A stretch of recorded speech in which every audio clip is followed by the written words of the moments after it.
Alors bonsoir. Je suis très heureux d'accueillir l'agence Office KGDVS, qu'on appelle souvent Office, hein, une agence qui est installée à Bruxelles, qui a été fondée en 75. Ah non, pardon, c'est la date de naissance. Bon, c'est pas tout à fait ça. Donc en 2002. L'agence est une agence bruxelloise fondée par l'association de deux architectes belges, Kersten Gers, né en 1975, et David Van Severen, ici présent, né en 1978, et diplômé de l'Université d'architecture de Ghent et de l'École de Madrid. Ils enseignent tous les deux, donc Kersten à l'Université de Ghent, de Columbia et de Mendrisio, et David a enseigné à Amsterdam, à la TU de Delft, au Berlage Institute et à Versailles, actuellement. Alors l'agence a été créée en 2002 et ils ont remporté différents prix prestigieux, dont le Lion d'argent à la 12e Biennale d'architecture de Venise, ou encore le prix d'architecture belge en 2013. Alors, ils se sont fait un nom sur certains projets que vous allez voir, qui vont vous être présentés, et ils ont eu une monographie publiée dans la revue d'architecture qui s'appelle 2G. Voilà. Moi, je suis très heureux de te recevoir ce soir. On est très attaché à l'école d'architecture de Strasbourg de faire venir des agences européennes, notamment belges, parce que, évidemment, ce qui nous intéresse ici, c'est de voir quelle est la démarche que vous utilisez dans le projet. Voilà, et donc... je te laisse la parole et je te remercie encore d'être venu ici. Oui, merci Dominique. Notre nom de bureau il est très long et partout je vois des versions différentes. Ici c'est KGDVS apparemment. Mais bon, c'est pour juste être clair, Office, c'est un bureau de Kersten Gers, mon partenaire et moi-même. Et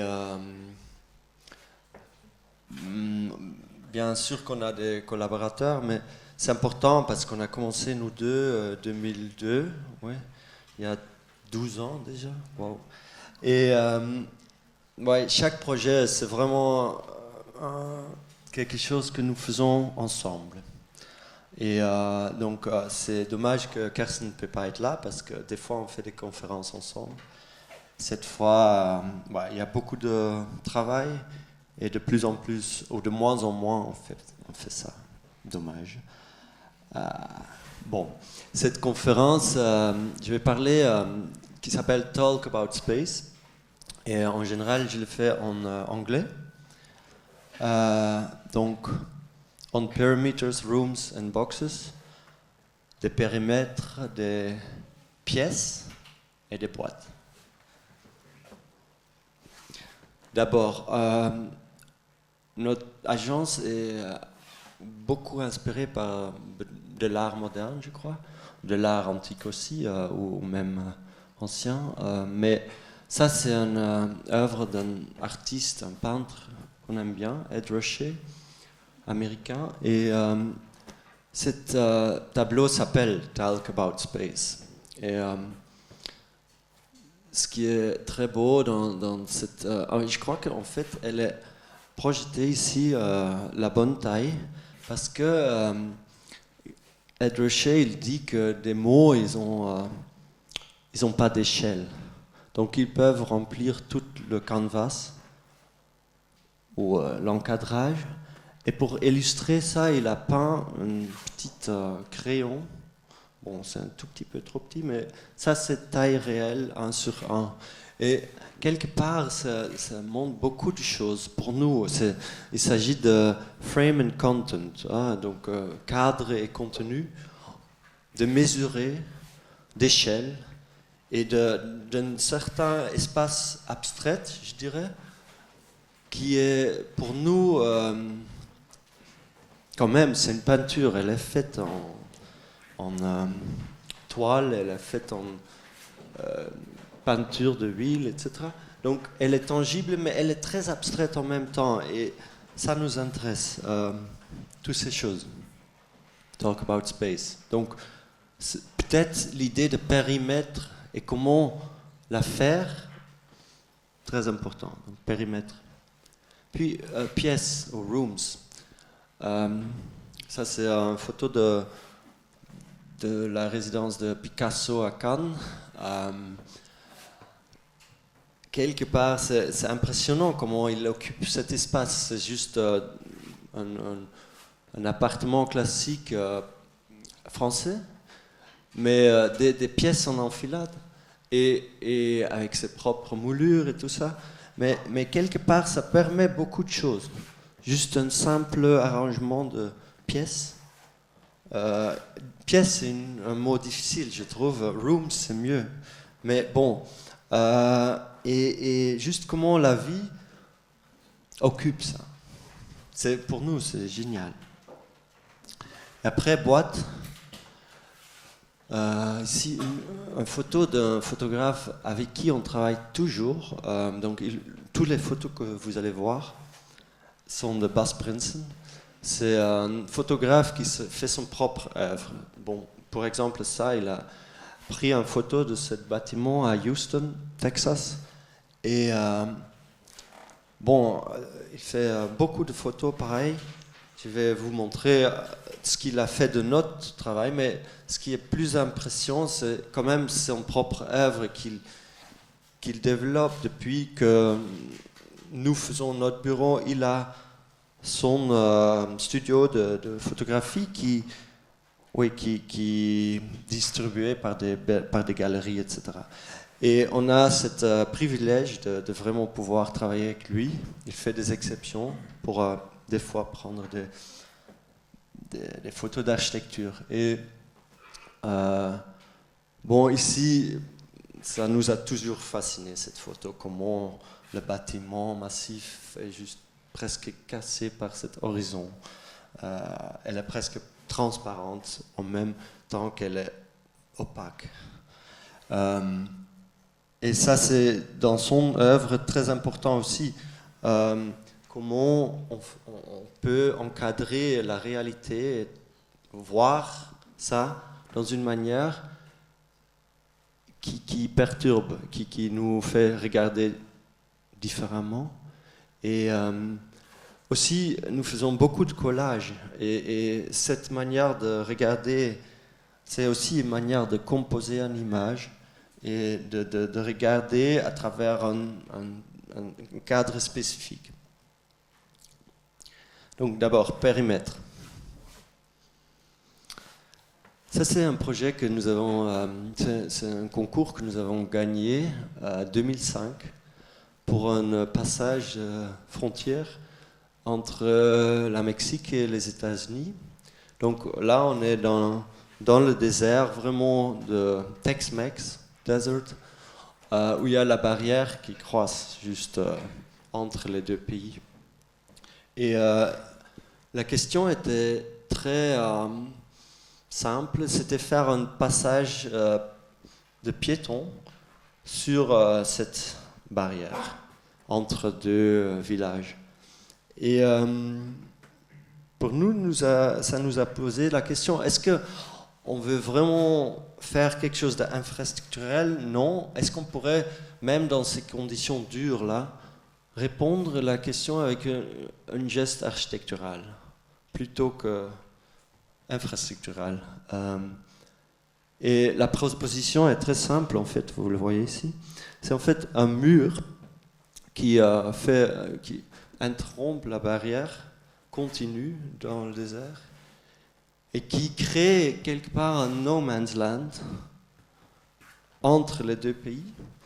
Et le mur est même plus haut et plus épais que la barrière, mais quelque part, en faire ce périmètre, on pourrait s'imaginer de créer une nouvelle zone qui permette tout ce qui est ce flux de passage de frontières.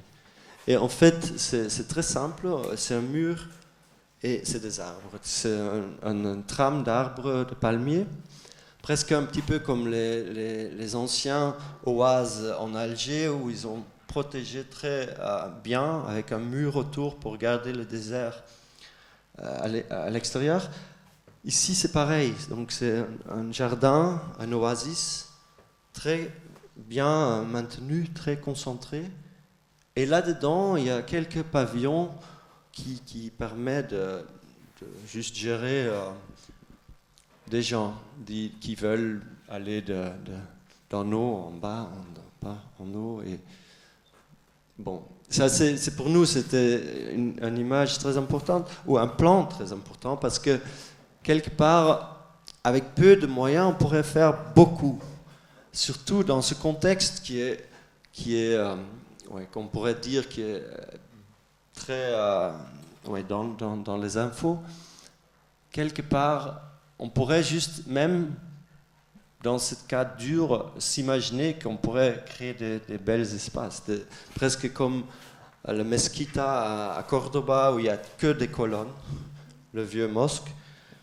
Bon, ici, il n'y aura que des troncs d'arbres et qui donnent l'ombre pour, en fait, quelque chose qui est très dur. En fait, quand on quitte un pays, c'est facile, mais d'entrer un autre, c'est toujours tout le bazar avec les passeports, le checking, surtout en États-Unis.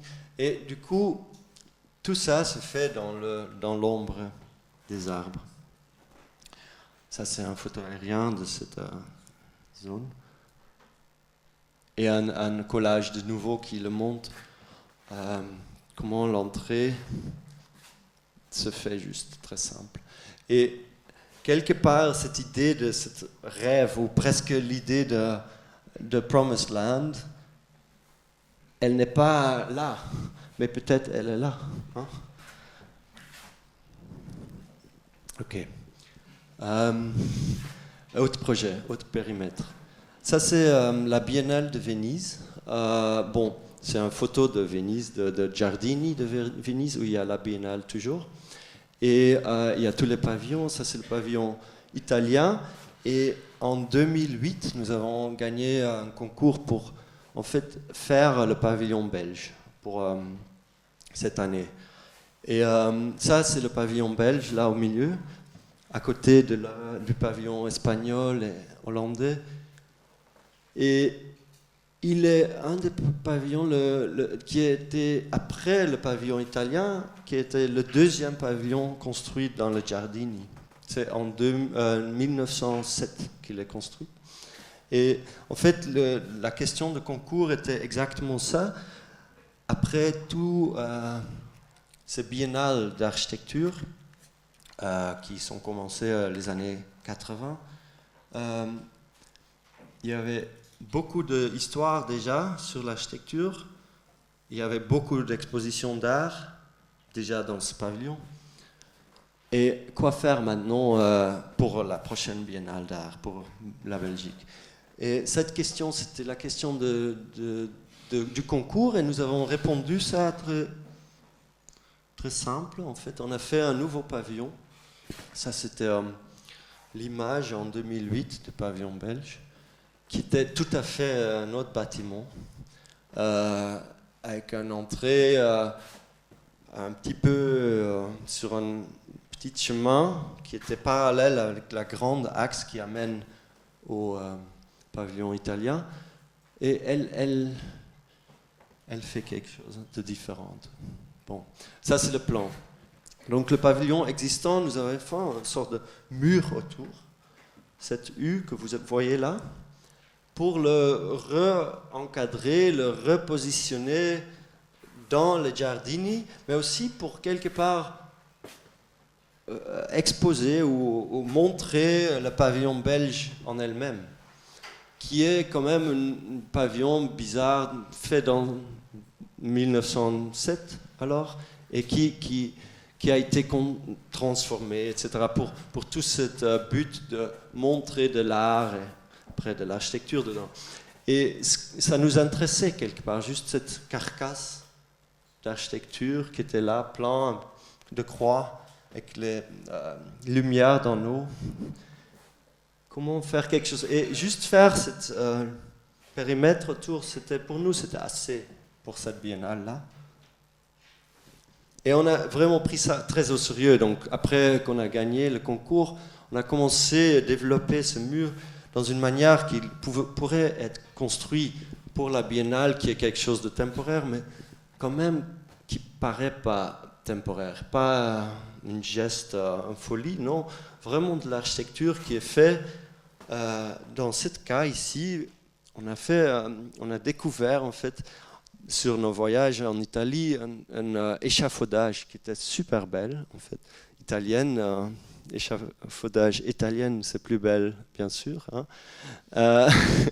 Non, mais elle était magnifique et elle protégeait des monuments en Rome et en Venise pour les restaurations. Mais là, on a trouvé cette firme qui faisait en fait partout en Italie et on a pu collaborer avec eux.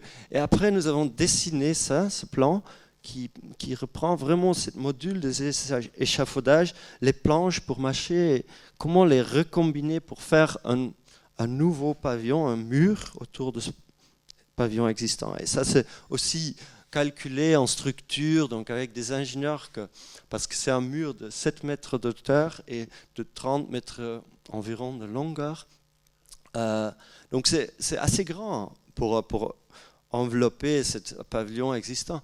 Et on a fait des structures comme ça.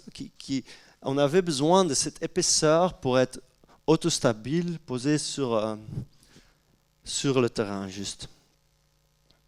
Et ça nous intéresse. Hein. C'est exactement ça qui nous fascine. Après, il y a cette question de comment le rendre parfait. Hein. Donc ici, c'est des dessins que nous faisons alors. Et ça, c'était aussi la manière d'entrer, parce que l'entrée principale de ce pavillon existant, elle était juste barrée par un énorme mur, et il fallait entrer dans le mur pour découvrir le chemin qui amène, et je peux vous montrer vite le plan. En fait, on entre, ou on vient de là, ou là. Il y avait même des arbres dans cette structure qui poussaient encore dedans, je n'ai pas de photo de ça, mais qui amène vers une petite porte derrière dans le pavillon. Et ça, c'est ce qu'on voyait. Donc, on entre et il y a juste des espaces blanches qui sont des espaces du pavillon avec des chaises et des confettis par terre. Et en fait, aussi, ce qu'on ne voit pas, c'est la lumière de jour. On a enlevé les volumes qui filtraient la lumière en eau, enlevé, donc il y avait vraiment du soleil dedans. Et ça, on sortait, et là, on se réalisait que, en fait, cette longue couloir, elle était vraiment un mur qui encadre l'ancien pavillon. Et aussi, à l'extérieur, il n'y avait que de confettis et de chaises. Et les arbres existants. Donc, dans cette cirque, quelque part, qui est une biennale d'architecture, ça nous intéressait aussi de quelque part créer un moment de silence, juste rien. Et on pouvait juste s'asseoir là et être dans ce patio, regarder le bâtiment et boire un verre d'eau. Et quelque part, ce moment d'espace et de tranquillité, pour nous, c'était assez. Et juste une petite anecdote sur le confetti, en fait, et les chaises. En fait, cet titre, on cherchait un moyen pragmatique pour couvrir tout le sol à l'intérieur et à l'extérieur, de unifier quelque part le nouveau pavillon belge, le sol. Hein. Donc c'était ici, il y avait de la pelouse, etc. Et on a trouvé l'idée des confettis et puis les chaises aussi. Quelque part, ça donnait cette côté très pragmatique, on a pu juste jeter le confetti, ça couvrait tous. Et ça donnait aussi le titre au projet à la fin. C'était, en fait, on a appelé ça After the Party. Et quelque part, c'est vrai qu'après la fête, tout le confetti est par terre, les chaises sont un petit peu à gauche, à droite, et tout ce qui reste, c'est juste l'espace. Et c'est ça qu'on a voulu montrer avec ce périmètre. Autre périmètre. Ça, c'est en Belgique. C'est une photo aérienne d'une zone en Flandre. Et la Flandre, c'est très, très développé. Beaucoup de monde qui habite là. Donc, pas beaucoup de nature qui reste. Et ça, c'est presque exceptionnel. Hein. Donc, on a un petit peu de développement, une forêt, des champs. Et notre client, c'est une des premières maisons qu'on a fait. Notre client a pu en fait acheter ce terrain-là juste au bout de ce développement. Et c'est marrant parce qu'avant c'était des vieux fermes et ils ont développé ça, coupé l'eau de ferme en 3. Mais ces lots sont vendus en 2 jours, ils étaient tous vendus. Et ils ont eu de la chance pour pouvoir acheter ça là. Donc, avec la garantie que ça soit ouvert toujours, donc c'est agriculture.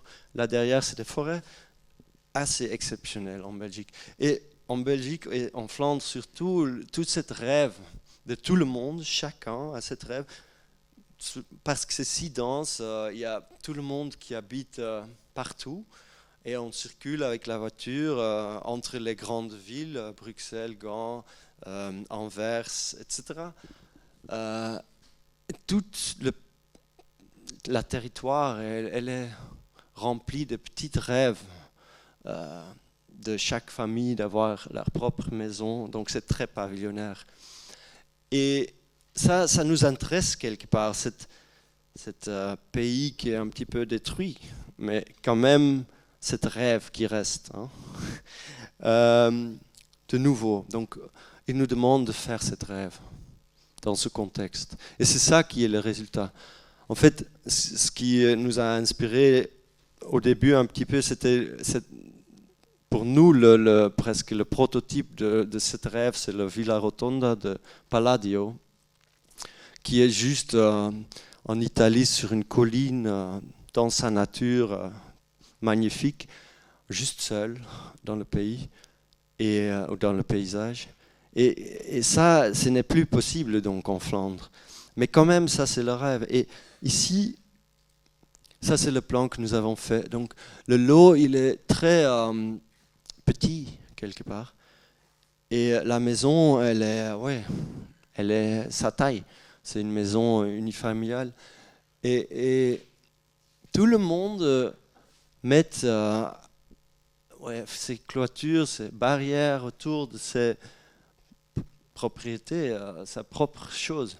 Et ça nous a fait penser, pourquoi pas bouger cette barrière et faire la première maison, en fait c'est la barrière elle-même, et de faire un offset vers l'intérieur et construire une silhouette, et ça c'est la photo que vous voyez ici, qui est en fait la barrière et la reste, qui appartient bien sûr encore à eux, ça pourrait être sauvage. Une manière de faire une distance entre cette maison, la prochaine, et son barrière nouveau, etc. Donc, de faire avec cette barrière déjà maison, ça nous intéressait. Et à l'intérieur, on pouvait construire un plan assez rigide, mais qui permet beaucoup de liberté. Donc, le plan donc ça, c'est une barrière 4 mètres de offset, et elle fait 2 patios plutôt domestiques, et ça c'est tout sauvage. On peut même, comme un petit peu Villa Savoie, rouler autour avec la voiture sur un petit chemin comme ça. Elle n'a pas son entrée devant ici, non, c'est 2 côtés qui sont les entrées, les principales c'est là, et ça c'est de l'entrée de deuxième entrée. Et comme ça, elles tournaient tous un petit peu ce qui était normal dans ce genre de situation. Et le plan est très simple. En bas, c'est que des pièces de même taille, 4 par 4 mètres en pierre, construites en briques et en béton, les dalles. Et en haut, c'est un plan pareil, exactement la même chose, sauf que ces pièces, ils ont une façade et ils regardent les champs et le bois vers derrière, pas les voisins.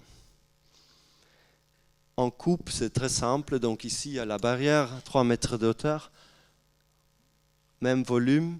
Et c'est construit comme une maison assez traditionnelle dans la manière que ici, c'est en béton, pierre, briques et une toiture presque qui fait le même plan, qui est construit en bois. Et ça fait 2 maisons assez différentes dans la manière que ici, on vit dans une manière très élémentaire et c'est minéral. Et en haut, c'est plus cosy, on pourrait dire. Et ça crée 2 univers d'habiter. Et ça, c'est comment la barrière, elle fonctionne. Elle a une sorte de presque comme des vignes où il y a les feuilles qui tombent dans l'hiver. Et c'est pas vraiment des vignes, je ne sais pas le mot en français, cette plante. Mais quand même, elle change aussi avec les saisons. Elle a cette sorte de... elle est lente. Et c'est ça qui est beau aussi. Et à l'intérieur, on a cette maison. Donc, elle se relationne à 2 côtés. Donc, ça, je ne sais même pas si c'est la photo de... Oui, c'est celle vers la rue. La cuisine est là, mais bon, ça peut être l'autre côté aussi. Et elle est très simple. Elle est en plan... Elle est juste ouverte vers les jardins privés qu'elle fait. Et le plan de croix n'a pas de façade, qu'un grand vitre qu'on peut bouger ici devant, ça devient intérieur. Et il y a quelques pièces extérieures en enfilade. Et en haut, c'est le même plan, mais avec une façade et avec un différent système d'ouverture. Donc en fait, chaque fois, on copie les portes qui se trouvent dans le plan. Et ici, ils sont juste le même système se trouve dans la façade et ça devient des fenêtres, porte-fenêtres. Et ce qui est pour nous important aussi, c'est, je vais vous montrer une coupe là, des détails, c'est comment après on construit tout ça et comment on peut, pour exemple, trouver des fenêtres ou des détails de fenêtres dans ce plan. Et ici, l'idée c'est d'avoir que des murs et des portes. Et donc une fenêtre, c'est secondaire et on a développé des détails qu'on ne voit jamais les cadres de l'intérieur de ces fenêtres. On voit que à travers le vitre ou le vitre n'est pas là quand elle est glissée vers l'autre côté. Et pareil en haut. Donc. Et ça c'est typique, je voudrais dire, je pourrais dire de notre manière de travailler. Donc ça c'est vu de l'intérieur, mais on est à l'extérieur en fait. Mais ça, c'est la cuisine, c'est pareil qu'ici. Et la manière de dessiner est très de base, elle utilise de manière brique, etc. Mais quelque part, elle cherche un raffinement dans la manière d'appliquer les détails de fenêtres, par exemple. Ici, c'est pareil, mais c'est en haut. Donc là, on voit la différence. Et ce qui est aussi pour nous important, c'est cette presque déconnexion de ce qui est, on pourrait dire, programme aujourd'hui et l'architecture. Elle permet juste ce programme de maison unifamiliale, mais toutes les pièces sont pareilles. Donc ça pourrait être un bureau, un living. Là, c'est une salle de bain, chambre, etc. Ça se développe dans ce plan. Là, on voit la baignoire. Ça, c'est une chambre. Mais donc, quelque part, juste en utilisant ce système de rigueur, ça permet beaucoup de liberté pour nous. Et de nouveau, ensemble avec la manière de construction qui est très recherchée aussi, même si elle est très basique. Et une vue de nouveau de l'extérieur.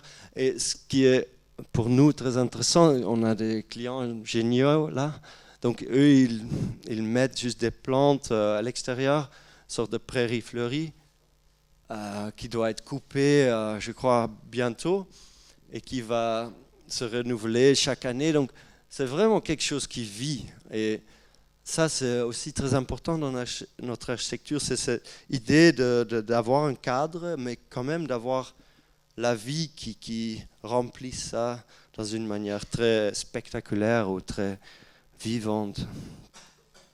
Rooms, ok.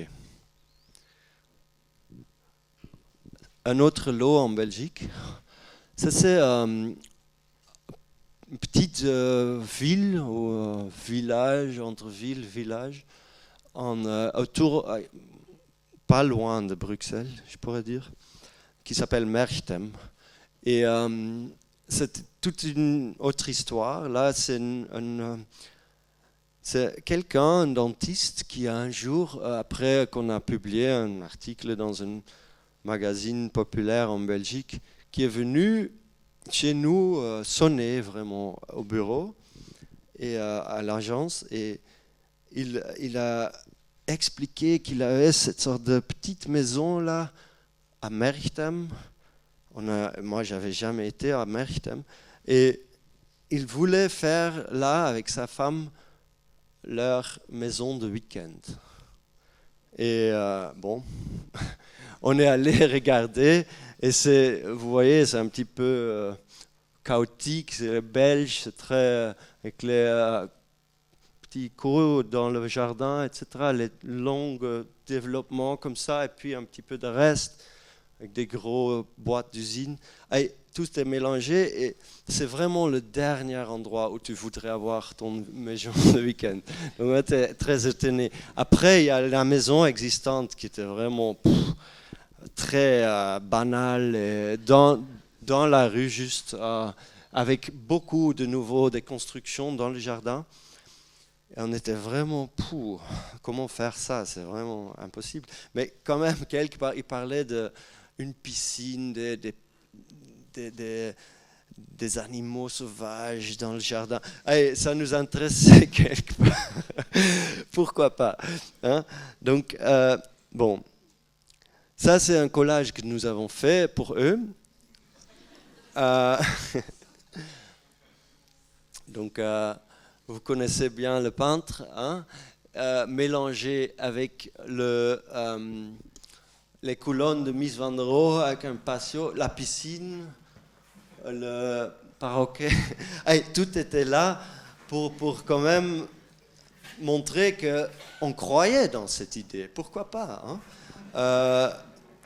Mais il faut savoir, Merchtem, c'est vraiment déprimant. Et donc, après, nous avons fait ce plan.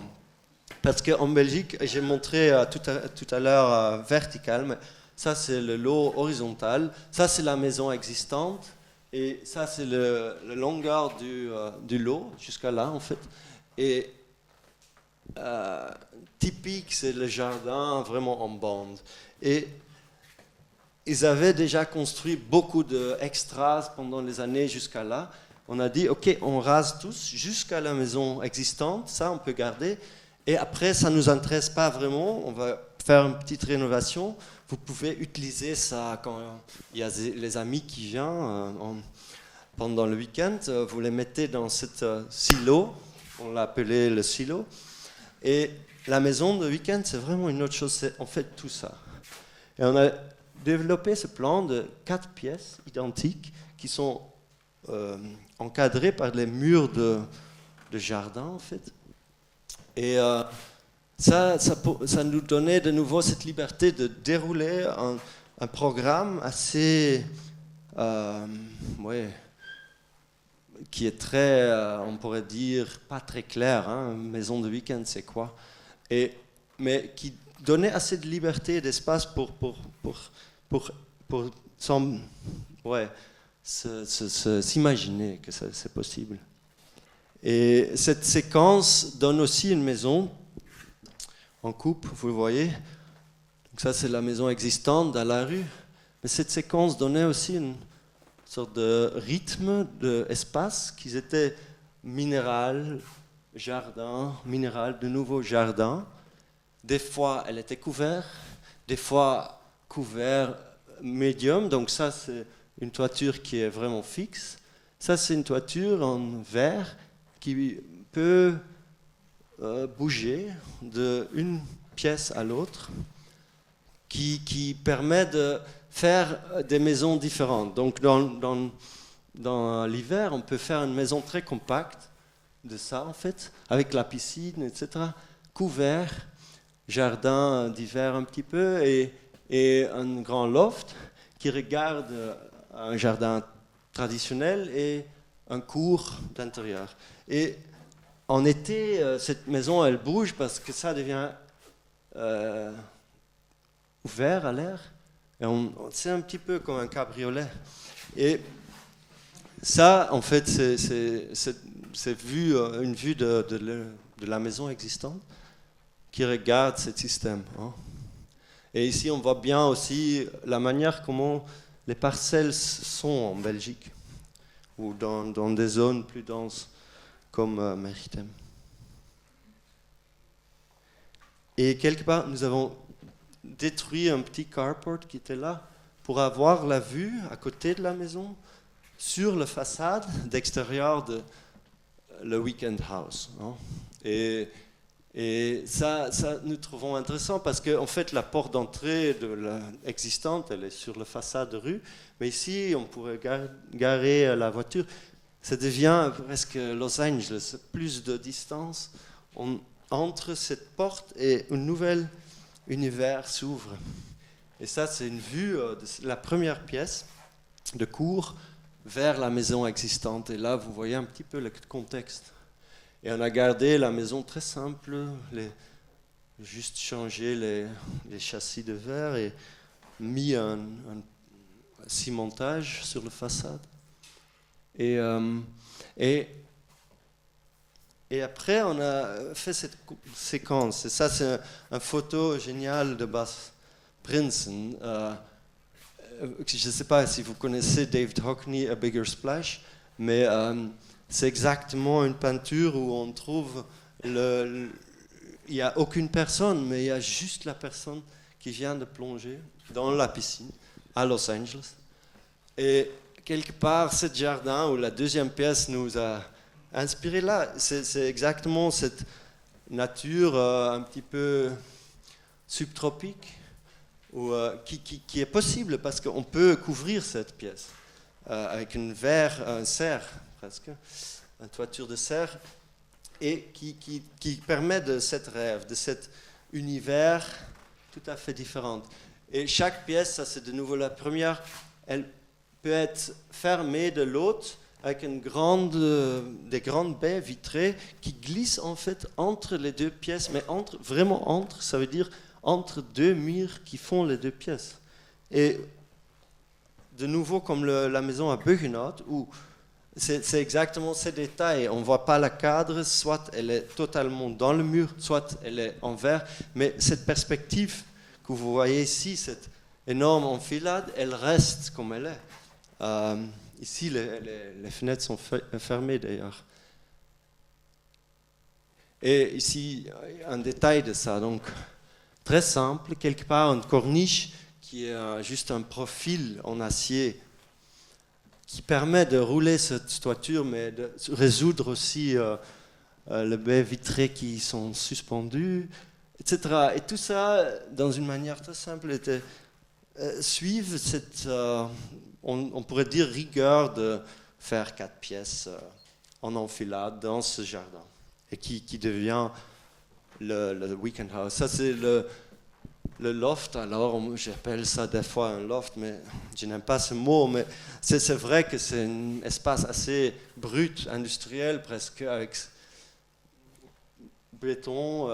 Il y a un détail ici, vous l'avez vu tout à l'heure, qui a une cheminée feu ouvert là, mais qui va à travers le mur. Et il y a des petits détails comme ça. Aussi les portes. Dans le plan, on voit les portes. Je ne sais pas si vous voyez ici, non? Mais ici, oui. Il y a des portes qu'on utilise comme des vraies portes qui sont fermées, qu'on peut ouvrir, mais il y a toujours ce petit... Ouais, il faut faire comme ça. Mais dans les vraies grandes ouvertures, il n'y a pas ça. Et ça nous intéresse aussi. Comment mettre les portes dans le système, dans un plan comme ça, dans des murs. Donc il y a en fait il y a toujours 2 portes. Ici, on ne le voit pas, mais s'il y a une porte ici, il y a une deuxième là. On ouvre, on trouve une autre porte, et la vitre, elle glisse entre les 2 portes. Et ça, c'est la dernière pièce, elle est juste pelouse, et il y avait un arbre super, hêtre, romaine, qui était juste là, et on a gardé ça. Et ça faisait le jardin. Et ici, à la fin, on voit de nouveau, comme au début, le système. Hein? Donc ici, on n'a même pas peint, comme au début. On voit comment la dernière baie vitrée, on a choisi une verre plus réfléchissante, là. Ici, on voit en fait Bas Prinsen, je crois, quelque part là, photographe. Et elle fait vraiment elle montre ce système. Ici, on voit d'ailleurs les portes dont je parlais tout à l'heure, qui sont un tout petit peu plus haut. Chaque fois 2, sauf ici, parce qu'il n'y a qu'un mur à traverser. Et une dernière projet en Belgique, je crois. Ouais. Non, il y en a encore un. Mais, OK, dans le Rooms, ça c'est un projet qu'on appelle City Villa. Et c'est à Bruxelles, en fait. Donc, c'est déjà dans la ville, vraiment. Mais très, très belle endroit, je veux dire. C'est une zone de villa, de grandes villas avec beaucoup de verre, mais très, très proche du centre-ville, etc. Donc, incroyable comme endroit pour vivre. Et là, de nouveau, un client assez spécifique. Il vient chez nous, vers nous, et il a demandé d'abord à 5 ou même 8 architectes, même à l'étranger, de penser, est-ce que vous pouvez... Il est un petit peu freak d'architecture, mais ça c'est bien. Hein. Il est vraiment grand fan de beaucoup de différents architectes. Et bon, il doutait entre qui je vais prendre, c'est un architecte jeune belge ou c'est un star international, etc. À la fin, c'est quand Obama a gagné qu'il a appelé, je me rappelle bien. Oui, c'est vous, on va travailler avec vous. OK, génial. Mais il y a une maison existante sur la site. Et la site, elle est un petit peu... ça, c'est la maison existante. Elle est un petit peu élevée. Donc, on entrait la maison par aller sur quelques marches, beaucoup en fait, pour trouver la maison assez classique sur une colline et après entrer. Mais elle était trop petite, donc faire une annexe dans cette maison, c'était la question. Et c'est difficile, annexe, comme la Belgique, est que fait par des annexes. Toute annexe est difficile, on trouve. Et là, on a dit, OK, on le fait quand même, mais on va faire une autre chose. Et ça, en fait, c'est le résultat. Donc, la colline, on a creusé, on a glissé l'extension en dessous la maison existante. Et ça nous, quelque part, de nouveau, presque comme le projet que je viens de montrer à Merchtem, elle rend cette maison qui était là, presque de nouveau comme un silo. Elle est vide, elle a juste des pièces pour dormir, ou des chambres. Et ça devient la vraie maison de jour. Et ça rend aussi, ça met en question ce qui était là avant. Hein. Donc c'est presque comme un socle et une sculpture. Ouais. Et pour faire la maison, l'extension, on a fait ce plan. Bon, après vraiment beaucoup de plans que nous avons développés pendant des années, ça c'était la fin. Et on a utilisé beaucoup de références comme le Mondrian painting de Boogie Woogie New York, avec toutes les pointes. Et quelque part, comme on est dans le chapitre Rooms encore, ça nous fascinait de comment faire des rooms, mais quand même pas avec des murs. Hein. Ici, toutes ces pièces, ils sont faits par des pointes. C'est des colonnes qui définissent presque chaque fois une autre pièce. Et ça, c'est le plan de maison existante. Ici, on voit, et ça crée des terrasses, cette sorte de socle, avec des patios, avec le plan de la maison existante. Très classique, pas mal. Et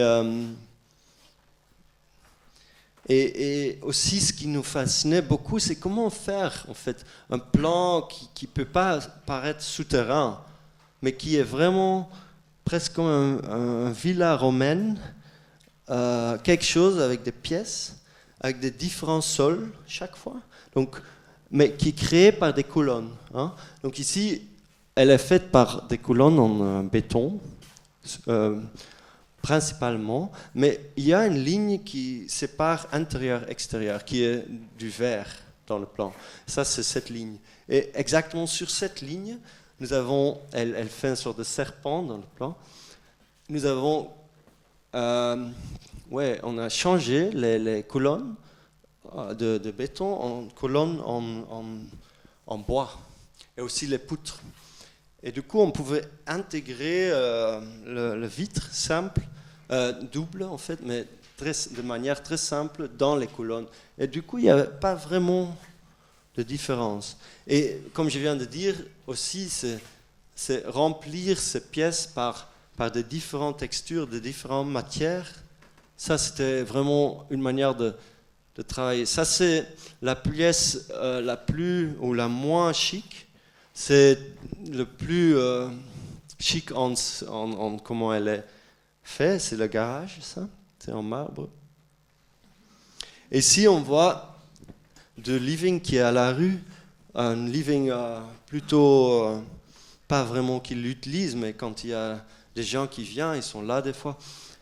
Et ici, on voit au garage cette façade qui est faite par les plaques de marbre qui sont dans les colonnes. Ici, d'ailleurs, c'est les colonnes en bois, et là, c'est les colonnes en béton. Et on a teinté le bois gris, donc de loin, on ne voit pas vraiment la différence, mais de proche, on peut vraiment sentir que c'est du bois ou des bétons. Aussi, dans cette manière de couvrir le sol, on a aimé une manière d'avoir des sols chaque fois particuliers à la pièce, mais quand même une unité. Et ça, c'est une pièce qui a le sol en cuir, et ça, c'est du béton teinté. Et chaque fois, on faisait ce jeu. Donc, ça, c'est de nouveau le béton, cuir, et ça remplissait ce cadre qui était fait par juste poutres, colonnes, etc.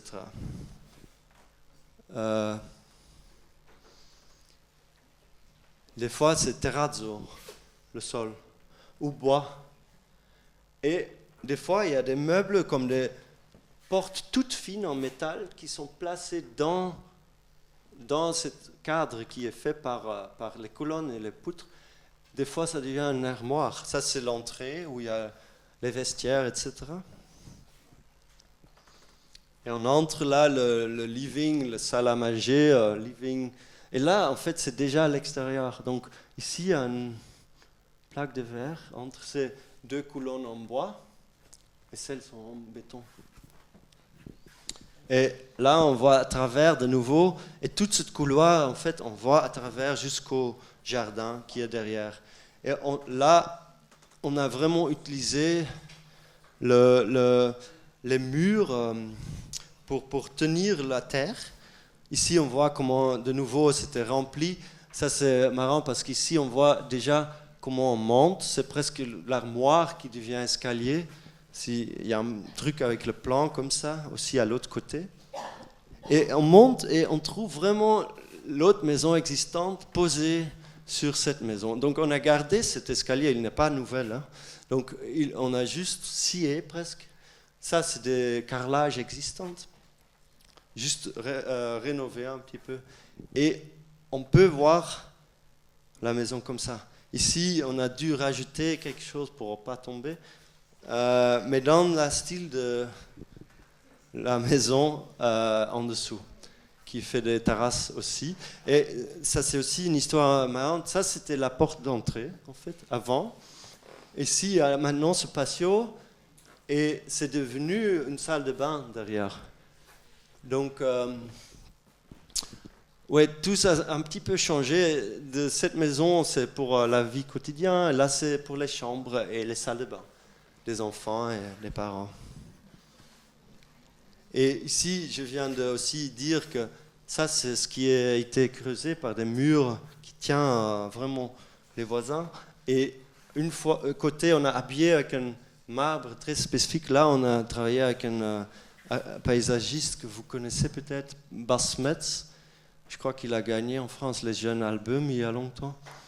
Et cette côté, c'est juste des bétons lavés avec ces cailloux dedans. Ok, je vais avancer un petit peu parce qu'il y a encore beaucoup. Autre dernier projet de pièces, Rooms, de nouveau Venise.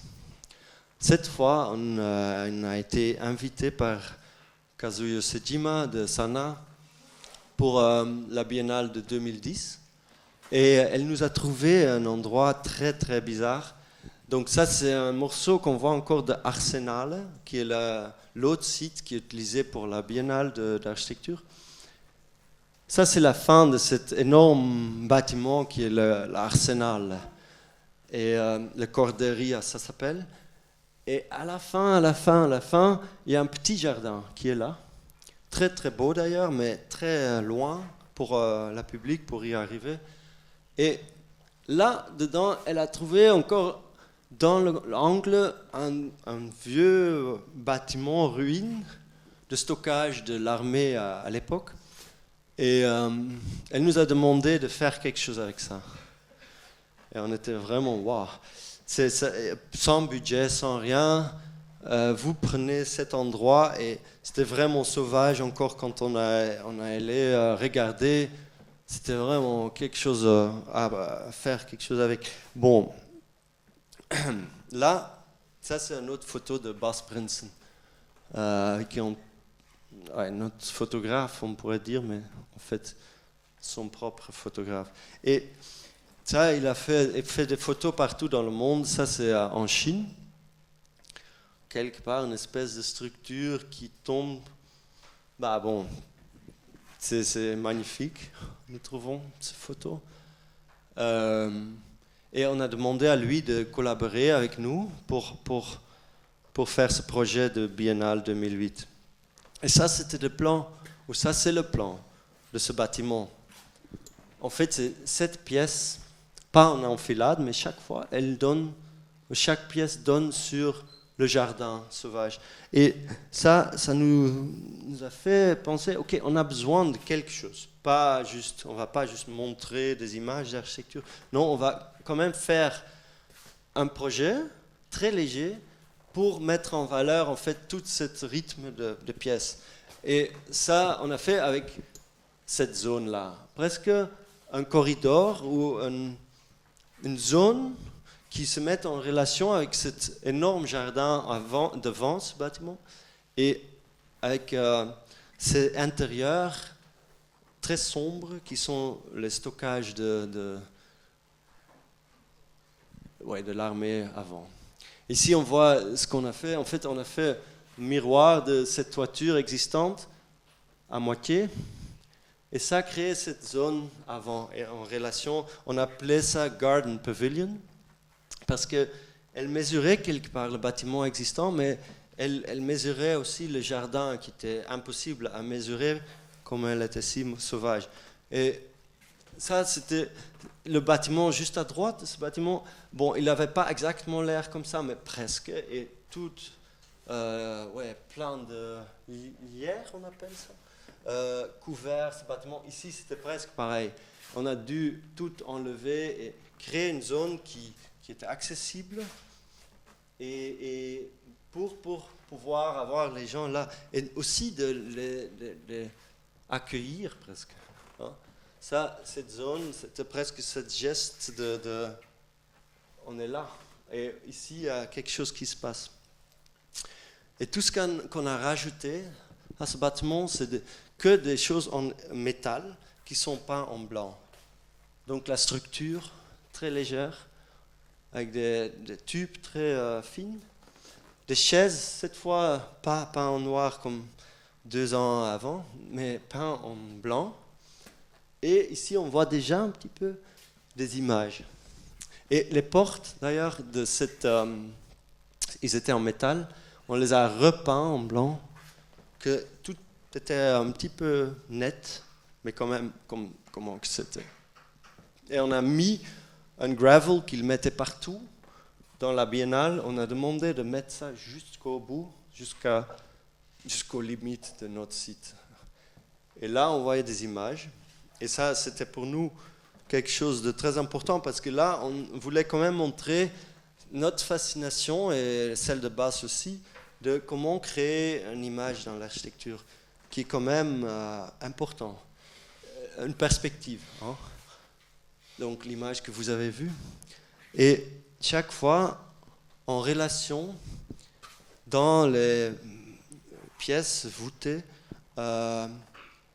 un collage de nous avec une photo de Bas. Et c'était, j'ai déjà expliqué, mais ça c'est en fait des plaques en métal qui sont peintes en blanc, qu'on a fait entrer dans un imprimeur qui faisait le inkjet dessus. Et c'était donc des énormes tableaux qu'on mettait en métal, juste comme ils sont montrés ici. Et ça permettait aussi de survivre pendant 3 mois. Venise, l'été, c'est hyper humide. Et du coup, papier, ça reste pas. Ça restait, il n'y avait aucune chose de dégâts après 3 mois. Et ça avait cette sorte d'éternité. Ça, c'est une autre pièce où on montre une ville que je ne vais pas montrer aujourd'hui, mais qu'on a gagnée en 2006 en Corée, et une autre photo de Bas, en Chine quelque part. Et pièce numéro 5, on retrouve un ancien pavillon qu'on a fait 2 ans avant. Et ça, c'est la photo que Bas a prise de notre pavillon, et qui en fait montre très bien comment que nos collages, ces photos sont liées, sont la même en fait. Ça, c'est presque comme un collage où on découpe la nature, on a juste découpage blanc, mesuré avec cette ligne fine. Et ça, pour nous, c'est marrant comment des fois il peut nous montrer de nouveau comment nous avons pensé avant sur cette architecture. Boîte, boxes. Première box. Ok, en Belgique de nouveau. Ça c'est un concours qu'on a gagné 2010, je crois, pour chambre de commerce à Courtrai, proche de la France en fait. Et nous avons déjà construit plus loin sur cette route une grande complexe centre de, on dit en France le parc d'exposition. Ouais. Et sur cette même route, il y a un grand hôpital qui vient de s'installer. Il y a le grand cinéma là aussi. C'est une zone qui est en développement, qui devient de plus en plus ville. Et là, avoir le headquarters de chambre de commerce pour Flandre de l'Ouest, ça faisait sens. Donc, dans ce concours, on a proposé de faire une boîte. Vous voyez là le plan. Et ça, c'est le résultat. Ça nous intéressait aussi comment de juste faire un bâtiment qui était que des panneaux de verre, juste vitré, comme un énorme bâtiment très simple, sans porte même. Juste une structure en béton, presque comme un garage, un parking, avec une belle façade. Ça montre cet intérieur, qui est juste les bureaux de chambre de commerce. Ça donne une sorte de presque billboard dans la rue principale. Ça montre juste sa fonctionnement. Mais le plan, il est très différent. En fait, ça, c'est la vraie orientation nord-sud. En fait, elle peut être totalement vitrée vers là parce que c'est le nord. Et là, on a fait un bâtiment en fait très fin, 9 mètres de largeur, qui fait un grand geste, un espace vraiment très, très simple vers le jardin qui est derrière et qui est parking aussi. Et en fait, ça nous intéressait aussi comment elle pouvait avoir deux visages, ce bâtiment très simple vers la rue et plus d'intimité, de relation avec cette nature derrière pour arriver, pour avoir l'entrée et pour ses utilisateurs aussi. Dans le plan, et vous le voyez, très simple, juste les noyaux dans les extrêmes et 2 escaliers spécifiques. Et pour le reste, c'est une structure très simple. Et en fait, pour se protéger du soleil au sud, on a utilisé une sorte de un filtre en métal qu'on pouvait aussi utiliser pour la place qui était formée. Parce qu'en fait, elle est en pente, le terrain, et ici, c'est là qu'on entre, la porte d'entrée, et elle fait ce cadre, c'est presque cartésien, donc X et Z. Hein. Et ça, c'est le bâtiment en hiver, donc il n'y a pas beaucoup de jardins, il y a juste la neige. Mais quand même, on voit bien comment elle fait cet espace. Et le patio autour des arbres, les derniers qui sont sautés de ce jardin dans le patio. Parce qu'en bas, dans le bâtiment, il y a les plus grosses fonctions qui sont les salles de réunion, etc. Et si c'est vraiment ça, tous ces grilles, comment elle faisait cet espace autour. Elle nous permettait d'avoir des sorties de secours, mais aussi les portes.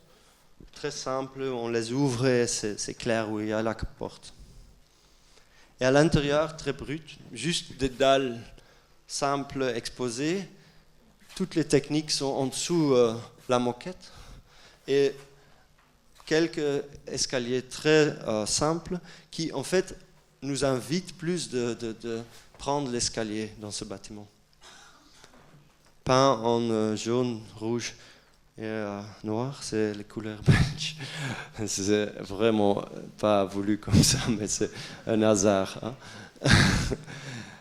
Et elle devient vraiment une sorte de sculpture, ou on pourrait dire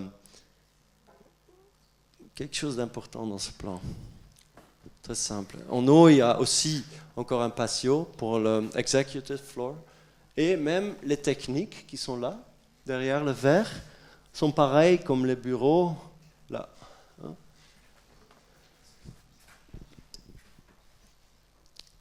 Autre boîte. Oh, je dois vous expliquer ça d'abord. Donc, ici, on a tout à fait de nouveau quelque chose de différent. C'est en Belgique, de nouveau. C'est une boîte industrielle, mais dans un contexte très verte. En fait, c'est un pépinier, un des plus grands de l'Europe, et qui a là ce terrain de plantes en pot. Ils les stockent là, et puis ils sont transportés partout dans le monde, en Russie, en Chine, etc. Et ils ont besoin d'un bâtiment pour ces arbres, pour les sécher, un drying hall. Hein. C'est une fonction très bizarre et elle est positionnée au milieu de ces champs de plantes en pot, d'arbres en pot. Il y a des énormes arbres même. Et de faire un bâtiment pour des plantes, c'est déjà intéressant. Et surtout dans ce contexte qui est presque un plan urbain, mais qui sont que des rangées de plantes en pot. Et nous avons fait ce plan-là de hall. En fait, c'est un bâtiment qui reprend cette petite inclination bizarre dans le terrain et qui prend ça comme point de départ pour faire un bâtiment là. Et c'est vraiment un bâtiment super simple. C'est un bâtiment industriel qui est une boîte. Hein. Ok. comment faire une boîte intéressante. Ça, c'est le plan. En fait, c'est une boîte qui fait le stockage des mêmes rangées de plantes. Et en fait, il les sèche pour quelques jours pour le transport dans des énormes camions. Ils ne peuvent pas être mouillés, sinon il y a une sorte de fermentation de feuilles. Donc ils doivent être secs. Et 2 jours, ils vont dans cette hall. Ils doivent ventiler énormément pour pouvoir sécher ces arbres, après les transporter. Donc notre plan et la coupe en pente, c'était juste simple. Le plan venait de site. La coupe, c'est en pente parce que l'eau doit juste aller le plus vite ailleurs. Et il s'agit juste de penser à 2 choses. En fait, la structure, comment construire un hall avec des assez grandes dimensions. Avec vous voyez, des fois, c'était 45 mètres de... comment on dit ça en français portée, oui. Et de différentes hauteurs, mais avec des façades, et ça c'était la deuxième chose, qui quand même permettait de ventiler cet endroit. Et là, on a juste essayé de faire un bâtiment si simple, c'est que structure et que la peau. Et la structure, on voit ici, c'est des poutres un petit peu renversées comme ça, pour avoir la pente, et des colonnes. Après, il y a la peau qui est la deuxième chose. Il n'y a pas de structure secondaire, etc. C'est qu'une toile ondulée qui est posée sur la structure et qui est perforée. Qu'on a trouvé une toile ondulée en fait standard. Ils les font perforer pour des raisons d'acoustique. Des fois, dans des grands halls industriels, on les voit sur la toiture perforée, mais ils mettent encore l'étanchéité, etc. On ne voit plus jamais qu'elle est vraiment perforée, mais ici, un petit peu comme ici, d'ailleurs, les petits trous dans les façades sont aussi perforés. Derrière, il y a l'acoustique et l'absorbant. Mais ici, on l'a utilisé juste nu, et juste une toile qui pouvait nous permettre de juste coller ça à la structure, qui avait assez d'épaisseur en elle-même pour faire 6 mètres de portée, d'être rigide au vent, etc. Et quand même d'être perforée. Et là, sur la toiture, elle n'est pas perforée. Ça, c'est si simple.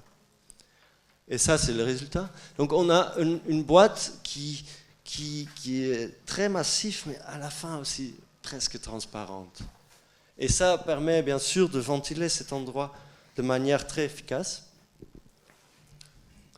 Et à l'intérieur, on voit que l'extérieur, elle est vraiment super transparente. Un petit peu comme vos ateliers ici, j'ai vu, qui ont ce côté massif de l'extérieur. Et de l'intérieur, en fait, on voit juste tous.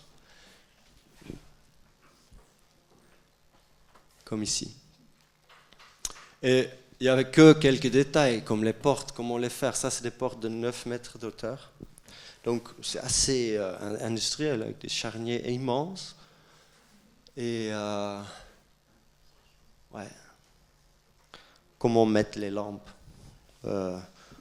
Ouais, c'est ça qui reste.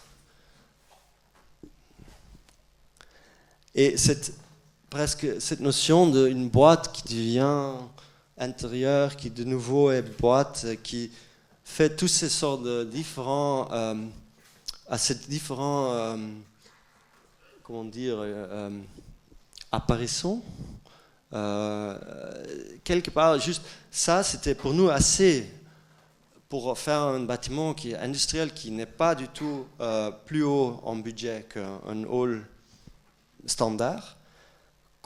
Comment le rendre juste plus intéressant. Encore une dernière boîte. C'est à Bahreïn. Nous travaillons maintenant pour le ministère de Culture à Bahreïn. Et c'est très intéressant. On avait beaucoup d'idées sur le Moyen-Orient, un petit peu basées sur des clichés, mais en fait, il y a une grande réflexion sur la culture et en fait aussi sur l'héritage. Et c'est important de savoir parce qu'on pense que à la pétrole quand on pense à zone comme ça. Ici, on voit une vieille ville arabe qui s'appelle Muharraq. Et on fait beaucoup de projets dans ce contexte de héritage, culture et Bahreïn. Et pour exemple, on est en train de construire aussi avec Basmets, c'est l'aménagement d'une route qui est protégée par UNESCO. Ça s'appelle route de la perle. En fait, il y avait cette culture de pêcheurs de perles dans la mer. Il y avait beaucoup de perles. Et les perles de Bahreïn, c'est connu d'être les plus belles à l'époque, avant que le pétrole est venu et a pris vraiment ça comme démarche économique. Et toute cette ville est un petit peu comme ça, vieux, arabe, le maize est très typique. Et là-dedans, il y a des bâtiments qui sont nouveaux, vieux, etc. Mais dedans, il y a aussi des centres de musique. Pas vraiment des centres de musique, mais des plongeurs de perles qui allaient plonger et faisaient la musique en même temps. Et il y a une sorte de tradition de ça qui survit. Et elles sont dans cette maison, en fait, dans cette zone. Et ils ont demandé à nous, comme il s'agit d'une culture, une vieille culture qui est importante pour eux, de faire une annexe de ce bâtiment, un bâtiment qui s'appelle Dar. Dar, c'est le mot arabe pour maison. Et de faire une extension de cette Dar dans la manière qu'on pouvait rendre cette tradition plus visible, plus publique, plus contemporaine quelque part, mais quand même en gardant l'idée de centre de musique traditionnelle très sereine et très dans ce contexte. Et ça, nous avons fait 2 projets comme ça parce qu'il y a 2 différents endroits comme ça. Ça, c'est un de ces projets. Ça s'appelle Dar al-Jina, celle-là. Et l'idée est très simple. En fait, ça, c'est le vieil bâtiment. Aujourd'hui, on construit 3 étages, pas plus sur cet endroit. La ville est très complexe. Elle mélange ces nouveaux bâtiments d'appartements avec les vieux bâtiments d'art. Et comment faire une annexe? Et ce qui est très intéressant dans cet art, c'est une sorte de séquence de pièces, de chambres. Et eux, ils utilisent ça autour d'un cours, très simple avec un palmier. Et nous avons voulu faire un annexe, mais de manière contemporaine, qui n'est pas lié, mais qui est juste un propre bâtiment, qui est fait par des plateaux et des colonnes. Et après, elle s'inscrit dans ce contexte avec un pot, de nouveau une peau très spécifique, comme vous voyez. Ça, c'est le plan plus en détail. Donc ça, c'est le bâtiment existant, un petit peu rénové, mais ça, c'est l'annexe. Et ici, c'est une salle qu'ils utilisent au rez-de-chaussée pour faire des performances, pour faire des réunions de quartier, et qui est en relation directe avec le patio qu'ils utilisent là, autre salle de performance, etc. Et qui est plus ouverte vers la ville. Et ça, c'est le bâtiment très simple. C'est que des dalles avec des colonnes et avec des espaces. Et la seule geste que nous avons fait, c'est presque comme le plan ou le projet de Le Corbusier Domino, c'est que des dalles avec des colonnes. Pourquoi pas le garder comme ça, faire quelques intérieurs dedans et mettre une peau autour qui est vraiment en métal et elle protège cet intérieur du soleil comme un vêtement. Elle protège ça et elle inscrit aussi le bâtiment dans son contexte.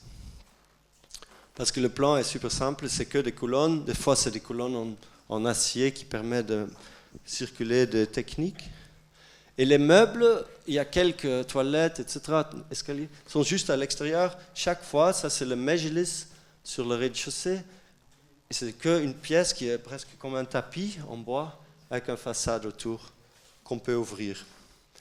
Deuxième étage, pareil, juste ça c'est pour des séances d'éducation, des bureaux et ça c'est le deuxième étage. Et ça c'est comment elle s'inscrit dans la ville. Et totalement, cette peau, elle est faite par comment on dit ça? C'est un tissu en métal. C'est tressé en métal et en fait, elle peut être faite en une pièce, un seul morceau et couvrir tout le bâtiment. Et aussi, en cas d'être plus public même, il y a le moyen d'ouvrir toute cette zone comme presque un petit théâtre, donc comme un rideau. Et elle sera comme ça, et ça, c'est tout ouvert vers la rue. Comme ça, la performance devient partie de la ville et vice-versa. Et dans cette petite ruelle, elle est en relation, parce que l'entrée principale est là. Il n'y a pas d'entrée, en fait, il faut juste traverser ce tissu en métal, et elle est en relation avec le bâtiment existant. Et un projet pareil, qui est une autre petite ville, à Rifa, ça s'appelle. Et là, encore plus vieux, c'est le vrai plan d'il y a 100 ans, d'art, avec le cours, comment faire un annexe à ça. Et on a positionné une version plus petite, mais bâtiment très pareil, juste en face de ce vieux bâtiment. Et là, on voit déjà le développement de 3 étages. Et quelque part, juste par le faire 3 étages aussi, elle encadre, protège presque cette petite monument en fait. Et de nouveau, elle est construite pareil. 3 plateaux, très simples, et une peau autour. Ça, c'est les collages dont j'ai parlé, qui sont très importants pour nous. Et si vous voulez, mais ça c'est juste si vous voulez, il y a un périmètre en plus. Oui? J'y vais? Ok. One more perimeter. Maintenant, nous sommes en Espagne, tout près de Barcelone. En fait, plus bas, Tarragona. Aragon, c'est la zone. Et on n'est pas à la mer, c'est un petit peu dans le pays, dans une zone super belle. Des montagnes, zone naturelle. Et quelqu'un, parisien, il a en fait acheté un énorme terrain là. Je ne sais plus combien, mais c'est beaucoup. 40 ou 50 hectares, quelque chose. Et là-dedans, il veut développer entre 7 et 10 projets d'architecture. C'est des maisons de vacances. Et il a cherché des architectes partout dans le monde et nous demandait de faire il nous donnait carte blanche. Le seul sujet, c'est qu'il y avait un budget, mais quand même, tout ce qu'on proposait, c'était bon pour lui. Donc dans ce contexte aussi, de nouveau, un petit peu bizarre, quand même intéressant, carte blanche, c'est lourd. Et un terrain spectaculaire, vraiment. Et ça, c'était notre site. Il nous donnait, seule contrainte, il nous donnait quand même les endroits sur le site. Ça, c'était le nôtre. On ne peut pas le voir sur l'aérien, mais c'est un plateau qui descend après ici, très fort, comme ça, vers là et là. Et elle a des vues spectaculaires autour, on arrive par là. Et comment faire une maison là, assez grande, plateau, un petit peu vide, quelques arbres. Et il y avait des, je ne sais pas comment ça s'appelle, c'est les abeilles dedans, qui font le miel. Hein. Ils ont enlevé ça, mais maintenant ils ne sont plus là parce que quand on a visité, on avait vraiment peur qu'ils avaient une attaque de ces animaux. Donc, mais on était, pas seulement pour cette raison, mais pour des raisons de vue, on était tout le temps sur la visite, on était tout le temps au bord de ce plateau en regardant les vues. Et ce chemin, cette presque tracé qu'on a fait est devenu le projet. On le voit ici, c'est un cercle. Et ça, c'est une inspiration, c'est un lieu d'atterrissage de Zeppelin, apparemment. C'est Bas Prinsen qui nous a envoyé cette photo. Mais en fait, ça, c'est devenu le plan. Et c'est une maison qui est très fine. Elle est très grande, mais très fine. 45 mètres de diamètre. Et c'est juste une toiture ronde qui couvre des différentes maisons, en fait, qui font un plan presque de nouveau carré dans le cercle et qui font 4 endroits différents dans ce plan, qui font 4 maisons, on pourrait dire aussi. Ça, c'est plutôt living, cuisine, des chambres, buanderie, chambre, etc., zone technique plus, et une maison pool house, avec la piscine. Et elle fait juste un périmètre très fin, de 4,5 mètres autour de ce qui est ce terrain, ce plateau. Et elle prend juste ce qui est existant comme le contenu de cette maison. Ça, c'est la toiture. Avec, ce qui est important aussi à dire, c'est que chaque maison, elle est autonome. Donc, il n'y a pas de gaz, ni d'électricité, ni de l'eau. Et elle doit donc creuser pour son eau, générer son propre énergie, etc. Être vraiment autonome. Et pour ça, on a utilisé la toiture. En fait, on met plein de choses, de techniques qui permettent de fonctionner comme ça sur la toiture. Ils font des sortes de sculptures au-dessus de la maison. Pour le reste, c'est juste un cercle en béton qui couvre des fois des zones intérieures, des fois extérieures. Et on voit la coupe ici. Ça, c'est le premier collage qu'on a fait.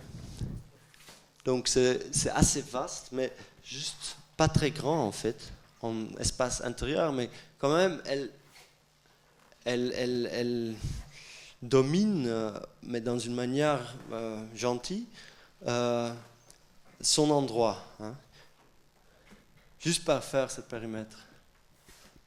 Et les colonnes qu'on voit ici en blanc, elles sont portantes, donc au porteur, et c'est des poutres en acier qui portent en fait ce disque en béton.